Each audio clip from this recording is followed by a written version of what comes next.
ரீசெண்டாக எங்கள் வீட்டு பக்கத்து வீட்டில் ஒரு அண்ணன் வந்து இந்த மாதிரி நீ இதெல்லாம் ரெடி பண்ணுவல ஹோம் தேட்டர்லாம் என்னுடைய ஹோம் தேட்டர் கொஞ்சம் ஒர்க் ஆகலை கொஞ்சம் என்னன்னு பார்த்து தர முடியுமான்னு சொல்லி கேட்டார். சரி உடனே கொடுங்கன்னு சொல்லி நானும் வாங்கி பார்த்தேன். ஆன் பண்ணி பார்த்தேன், எந்த ஒரு இதுவுமே இல்லை. நான் அப்பயே ஜட்ஜ் பண்ணிட்டேன், இது ஏதோ வந்து உள்ள பவர் சப்ளை தான் பிரச்சனையாக இருக்குது இதில் அப்படின்னு சொல்லி. ஏன்னா ஃபஸ்ட்டு நம்ம எப்போவுமே ஒரு ஹோம் தேட்டர் எடுத்து ஃபஸ்ட்டு கனெக்ட் பண்ணி பார்க்கணும். அது வந்து எந்த பவர் சப்ளையும் வரலன்னா அது பவர் சப்ளை பிரச்சனையாக தான் இருக்கும். பவர் சப்ளை வந்து சவுண்டு வரலன்னா ஐசி பிரச்சனையாக இருக்கும். ஓரளவுக்கு பேசிக்காக நம்ம வந்து ஜட்ஜ் பண்ணிடலாம். இது வந்து சப்வூஃபர் வந்து எப்படி இருக்குன்னு பார்க்கலாமேன்னு சொல்லிட்டு கழட்டி பார்க்கலான்னு சொல்லிட்டு கழட்டினேன். கழட்டி பார்த்தா ஸ்பீக்கர் நல்லா தான் இருக்குது, எந்த பிரச்சனையும் இல்லை. ஒரே டஸ்ட்டாக இருந்தது. அதுக்கப்புறம் அதை கொஞ்சம் க்ளீன் பண்ணிட்டு ஸ்பீக்கர் டேமேஜ் ஆகாமல் லைட்டாக துணியை வச்சு லைட்டாக தொடச்சிட்டு அதுக்கப்புறம் பார்த்திங்கன்னா ஸ்க்ரூ வச்சு கழட்டி பார்ப்போம், உள்ளே என்ன தான் பிரச்சனைன்றதை தெரிஞ்சுக்கலாம் அப்படின்னு சொல்லிட்டு கழட்ட ஆரம்பிச்சிட்டேன். இது வந்து பார்த்திங்கன்னா ஸ்க்ரூ எல்லாமே ரொம்ப ரஸ்ட்டாக இருந்தது. இது வந்து பெரிய ஸ்க்ரூ ஃபுல்லாகவே இறங்கியிருக்கும். பார்த்தா அது வெறும் தலை மட்டும்தான் கழண்டி வருது. இதில் மீதி எல்லாமே உள்ளேயே ரஸ்ட்டாகி உடஞ்சி போயிட்டுருக்கு. இது ரொம்ப ரொம்ப பழைய மாடல்னு நினைக்கிறேன், எஃப்என்டி மாடலு. ஆனால் எஃப்என்டியை பொறுத்த வரைக்கும் பிராண்ட் வந்து நல்ல பிராண்டு, சவுண்ட்லாம் நல்லாயிருக்கும். ஆனால் இந்த ஹோம் தேட்டர் பார்த்திங்கன்னா கொஞ்சம் பழைய மாடல் தான்.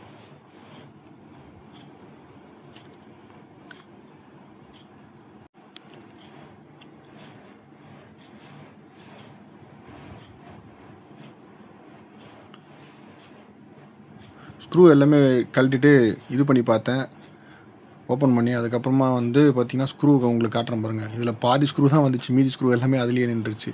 போர்டில் பார்த்தா வந்து எந்த ஒரு இதுவும் கிடையாது, ஷார்ட் ஆன மாதிரியோ எதுவும் இல்லை. ட்ரான்ஸ்ஃபார்மரை பார்த்தேன், ட்ரான்ஸ்ஃபார்மரும் ஓரளவுக்கு நல்லா தான் இருக்குது, எங்கேயுமே பஸ்ட் ஆன மாதிரி இல்லை. இந்த பவர் வருது இல்லைங்களா, பவர் கேபிள், அதோட சாக்கெட்டோட இது பாருங்கள், அப்படியே ரொம்ப நாளாக வந்து ரொம்ப யூஸ் பண்ணிகிட்டே இருந்த அந்த ஹீட் ஆகி ஃபுல்லாகவே அது மெல்ட் ஆகி ஒன்றோட ஒன்று ஒட்டிகிட்டு இருக்கு பாருங்கள். அது மேலே அந்த ஸ்லீவ் போட்டிருக்காங்க போல், பிளாஸ்டிக் ஸ்லீவு. அந்த ஸ்லீவில் பார்த்திங்கன்னா ரொம்ப ஓவர் ஹீட் ஆகி அது வந்து அப்படியே மெல்ட் ஆகிட்டுருக்கு, பிச்சு பிச்சுன்னு ஒட்டுது வேறு. அதுலேருந்து கழட்டுறதுக்குள்ளேயே போதும்னு ஆயிடுச்சு. ஓப்பனிங்லேயே நான் வந்து ஜட்ஜ் பண்ணிட்டேன் இதுதான் ப்ராப்ளம்ன்றதை. அதை கழட்டுறதுக்கு தான் ரொம்ப நேரம் ட்ரை பண்ணேன். அதுக்கப்புறம் ஒரு வழியாக இந்த பக்கம் உள்ள பின்னை கழட்டிட்டேன். இன்னும் அந்த பக்கம் உள்ள பின்னை கட்டுறதுக்கு கொஞ்சம் நேரம் ஆகிடுச்சு. நல்லா மெல்ட் ஆகிட்டுருக்கு. ரொம்ப நாளாகவே இந்த ஹீட்லேயே யூஸ் பண்ணிகிட்டு இருக்காங்க போல். ஒரு நாள் ஃபுல்லாக யூஸ் பண்ணிகிட்டே இருந்தால் எப்படி இருக்கும், அப்படியே ஐசிலாம் மெல்ட் ஆகிடும். அந்த மாதிரி வந்து அந்த பவர் சாக்கெட்டே வந்து மெல்ட் ஆகிட்டு கிடக்குது. சுவிட்சு எல்லாமே பார்த்திங்கன்னா ஷார்ட் ஆகிட்டுருக்கு, பார்க்கும்போதே தெரியுது. போர்டில் மற்றபடி வேறு எங்கேயத்துலேயும் ஷார்ட் எதுவும் இல்லை. சரி, அந்த பவர் கார்டை வந்து நம்ம கட் பண்ணி எடுத்துருவோம் அப்படின்னு சொல்லி.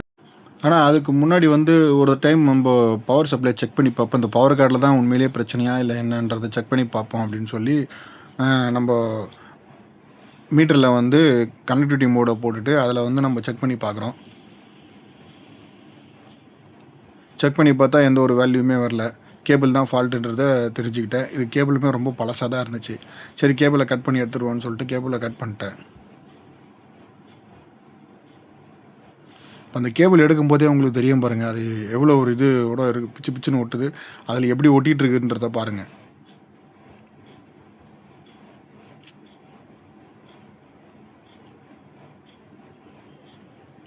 அதில் அந்த க்ளூ மாதிரி ஒன்று போடுவாங்க, அந்த கேபிள் வெளியே வராமல் இருக்கிறதுக்கு. அந்த க்ளூ பார்த்திங்கன்னா ரொம்பவே மெல்ட் ஆகிட்டுருக்கு. அதுக்கப்புறம் அந்த சுவிட்சுமே பாருங்கள், சுவிட்சில் இருக்கிற அந்த கனெக்ட்டுமே ஒயருமே பார்த்திங்கன்னா அதுவுமே இதுவாகிட்டுருக்கு.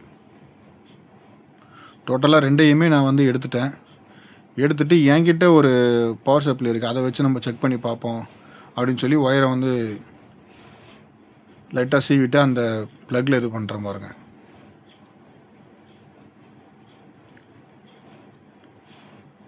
என்கிட்ட இந்த ப்ளக் தான் இருந்துச்சு. சரி, தற்சமயத்துக்கு அப்படியே வச்சு கனெக்ட் பண்ணி செக் பண்ணி பார்ப்போம் அப்படின்னு சொல்லி.